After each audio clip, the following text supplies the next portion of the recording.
greatest understanding you can have is that you don't understand. And spending your life and your energy and your relationships on trying to always be understood and have someone else agree with you and understand you is one sure way to make sure that you're going to be a victim for the duration of that relationship. You don't have to prove yourself. You don't have to allow yourself to be in a position where someone else is demanding to be understood by you. There's some things that are very simple, some very simple little clues that I use in my own life and in pulling your own strings that I'd like to share here with you. Under the heading of being quietly effective and knowing you're never going to be understood.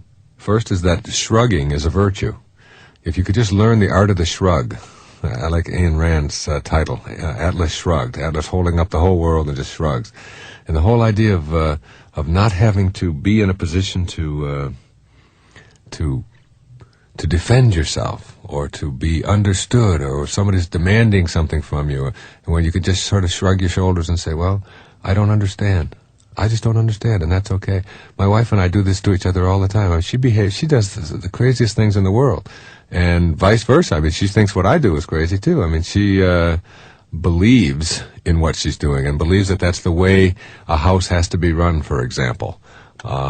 She makes the beds first thing in the morning. I mean, that to her is just her way. I have lived under the philosophy that it's not any healthier psychologically to get into a made bed than it is to get into an unmade bed. But she makes the bed. I don't understand somebody getting out of bed in the morning and making the bed, but I don't have to understand. It's not necessary for me to understand. I don't have to get into a you're wrong and I'm right attitude toward it. It's just a simple shrug. If you want to make the bed, that's terrific. I'll even help you if you want to. Just let it go. You don't have to. I don't have to understand that. She puts the glasses in the cupboard with the lips going down. I put them facing up. I don't understand that. How could anybody face them down? But that's the way she does things, and that's perfectly all right. And you know something? Life is full of those little things. Everywhere you go, you're going to encounter people who do things their own way.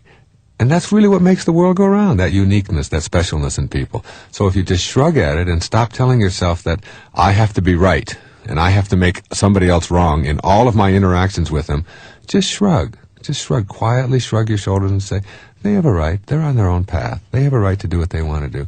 And you don't have to be understood. And when you get into that mindset of not needing to be understood all the time, then you're not going to be explaining yourself and having somebody else explain themselves to you over and over again endlessly. Being offended is a choice to be a victim.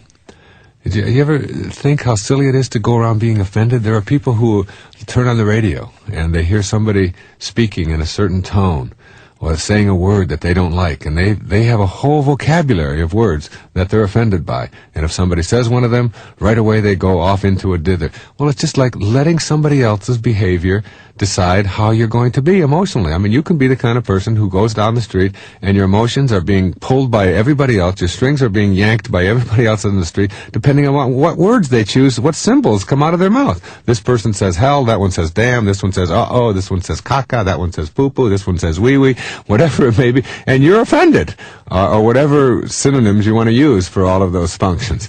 For what? It's like allowing yourself the right to process somebody else's behavior for what it is. It's their behavior. It's not yours. If you don't like what somebody is saying on the radio, tune the dial someplace else. If you don't like the way somebody else is dressing, turn your eyes someplace else. Don't feast your eyes on it. If someone else wants to hear rock music that you think is disgusting, then don't listen to it. That's what this whole thing is about. That's what the First Amendment to the Constitution is about. That's what free speech is about. That's what free expression as a human being is about. That there's no code that is going to fit everyone. And choosing not to be offended is to choose not to be a victim. People speak the way they speak. I don't like some of the language that I see in the films. I don't let my children go and see some of the film. I don't like the violence that is on the screen. Rather than being offended by it and being all upset about it and getting myself worked up and being a victim to the people who choose to display violence on the screens, I simply don't go to those movies. I don't have anything to do with them. And I don't miss them, and I happen to believe that it's part of the gratuitous violence that we find throughout the culture. But I'm doing what I can to eliminate that. But being offended by it, being upset by it, it's as silly as being offended by starvation. Starvation is a part of what the universe is about, and so is my desire to change it and to improve it.